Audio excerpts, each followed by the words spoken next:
So, Luffy is Joy Boy. Not that we didn't see that coming before, but this is definitely big news.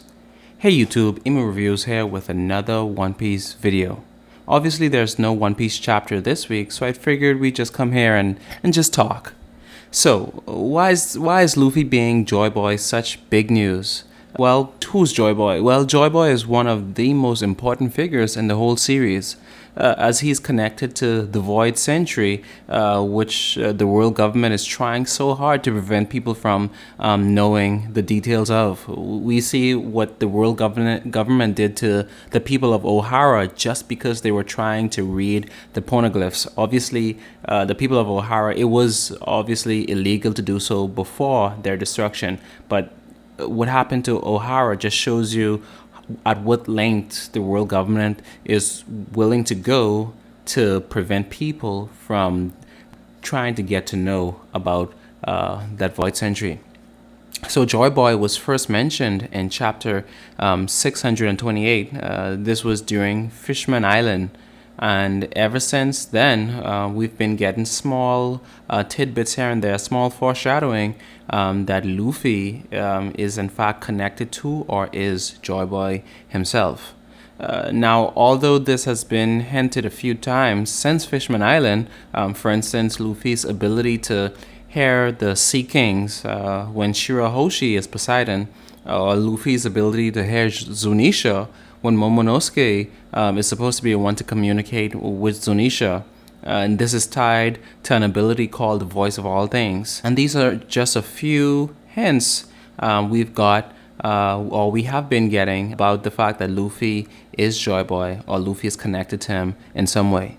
Yet despite this build-up for hundreds of chapters, some in the community aren't too pleased by the idea of Luffy being Joy Boy.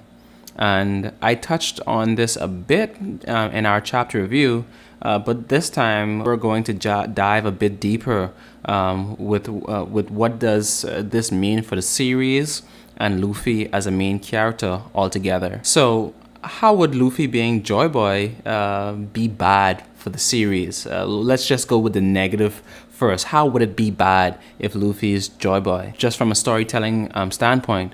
Well, if Luffy's actions, if in a sense, were guided by some outside or external force, then that in fact would be bad for the story. What do we mean? Well, if Luffy defeating people like Crocodile or Rob Lucci or Doflamingo was simply a product of him being the chosen one, then yeah, that would be bad for storytelling.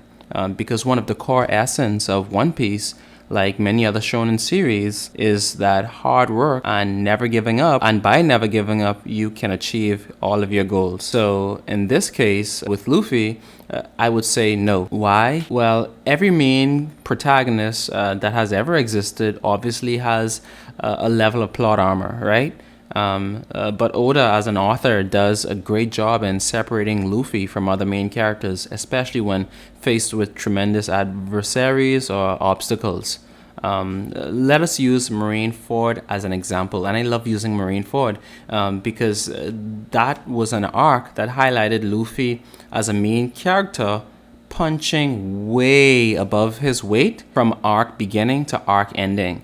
And here Luffy was thrown in the middle of a war between a Yonko and the Marines just to save his brother. And obviously there he faced admirals, the Shichibukai, vice admirals, and a ton of other enemies that he wasn't able to really damage or do anything against, especially those with Logia fruits. We could clown on Smoker now, right? That Luffy's learned haki, but during Marineford, Smoker could have defeated Luffy in an instant, right? And he could have done this because Luffy just did not have haki, so there wasn't much Luffy could have done against him. But somehow, in this chaos of war, Luffy was the one to release Ace, and not one of Whitebeard's haki-using commanders. Obviously, there is a level of plot assistance from Oda, as any other main character would get in any given story. But Luffy was like, how it was written, Luffy was like a thin kite dangling in a hurricane. because so many opponents in that arc nearly killed him. So many opponents in that arc was so much more stronger than he was. The only real reason Luffy was able to continue going was because of the assistance he had along the way. Like we mentioned before, Ivankov drugs. There are many scenes in that war where so much of Whitebeard's commanders and pirates were just jumping in front of bullets, in front of attacks for Luffy to protect Luffy. And all of this was done not because of Luffy had some special devil fruit power that made him so OP in the war, and not because he was Joy Boy, but rather because Luffy is Monkey D. Luffy.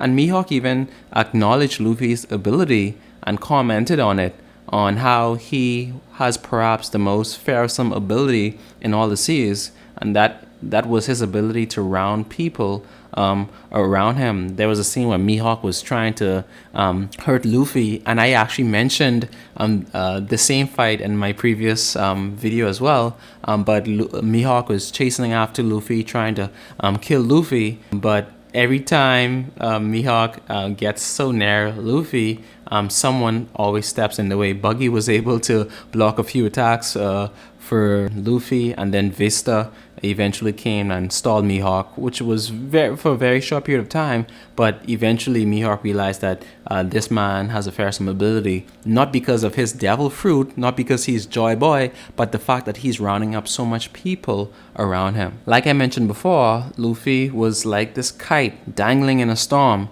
but no matter how many times he went down, he would get back up.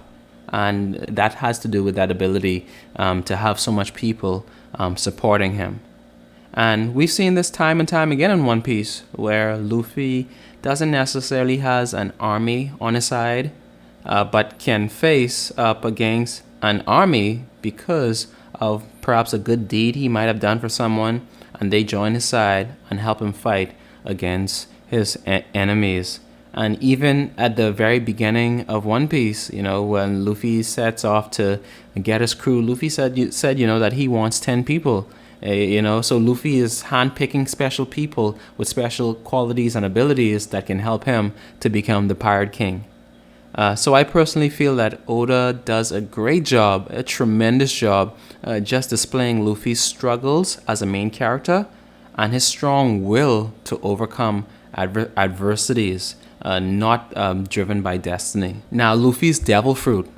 I honestly don't like making theories or speculations. I honestly just love to wait and see how the story unravels, right? And I've noticed a lot of people in the community are making these wild theories that Luffy's fruit isn't the Gum Gum fruit, especially what Kaido mentioned in the previous chapter when Luffy used Snake Man, and how his rubber was stretching, and he said, rubber isn't supposed to do that. So a lot of people are making these theories that Luffy's fruit isn't, in fact, what the name is, but it's rather something else, or something else is saving Luffy. Besides the fact that he has the simple Gum Gum fruit. And some people are saying that once Luffy's fruit awakens, he will awaken as Joy Boy, a different person. In a sense, like you can imagine perhaps Naruto transforming into the Nine-Tailed Fox, or Ichigo turning into Hollow Ichigo. Honestly, I cannot comment on whether those theories are true or not. Who knows, it might be true. But just based off of Oda's track record as a writer, I could say that more than likely Luffy's awakening won't be some split persona or some magical body takeover by another entity. And I take this stand and position because Luffy as a character is so strong-willed and opinionated that he always has to be in control, He always wants to take the lead or take the charge, and you could imagine Luffy, giving his body over to some greater power to, act their will. I do not see that happening with Luffy. I think Luffy would rather lose than to have someone else fight his battle for him. Which is why I do not think Luffy is being controlled by the power of destiny. You remember what Rayleigh said to Luffy and his crew when he mentioned that when or if they found the One Piece, they might come to a different conclusion than they did.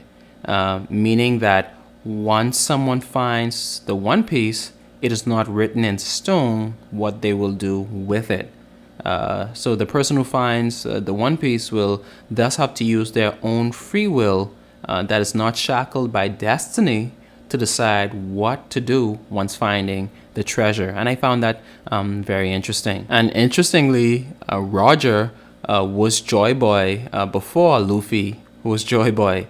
And there are so many parallels between the two, right? Roger even mentioned that he came too early.